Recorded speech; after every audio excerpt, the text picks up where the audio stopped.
Liberals say that abortion is safe, that it's simple, that there's no reason to require abortion clinics to have admitting privileges with a local hospital because nothing will ever go wrong. But before you blindly accept that, here are a few names and faces that you should know. And spoiler alert, every single one of these women had an abortion, and every single one of them is dead.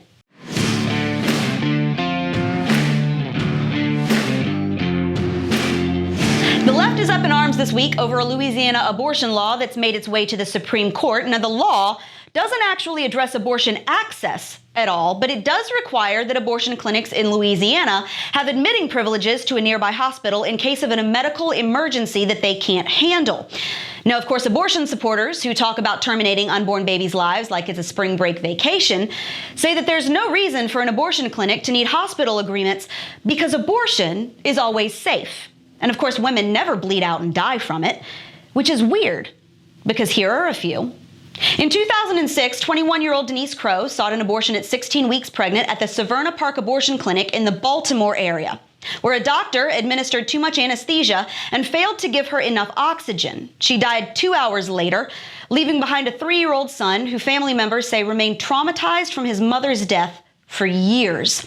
24-year-old Tanya Reeves bled to death following a second trimester surgical abortion at a Planned Parenthood in Illinois in 2012. A wrongful death lawsuit filed by her family claims the staff at the Planned Parenthood clinic carelessly performed the elective abortion and failed to properly monitor and assess her condition after the procedure.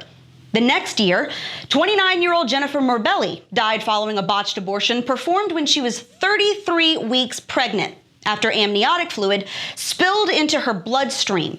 Her abortionist, Leroy Carhart, continues to provide late-term abortions out of his Maryland clinic to this day. Cree Irwin Shepard stumbled into the emergency room at Bronson Battle Creek Hospital on July 2nd, 2016, vomiting and in extreme pain. She told doctors she'd had an abortion at a Michigan Planned Parenthood just 2 days before. She was given morphine and anti-nausea pills. Within 48 hours, she was dead. An autopsy revealed that she died of a blood clot and complications from pieces of her dead baby having been left in her uterus. This isn't just a U.S. problem. 31-year-old Aisha Chithira died just hours after having an abortion at 22 weeks at a clinic in England after an abortionist tore her uterus during the procedure. She began vomiting and fainting after the abortion, but was told she couldn't stay in the clinic, so she left for her cousin's house, where she later died from massive internal hemorrhaging. The abortionist who screwed up the procedure was charged with manslaughter, but those charges were eventually dropped. A 32-year-old woman died after having a surgical abortion at a clinic in Santa Cruz, Italy in 2017.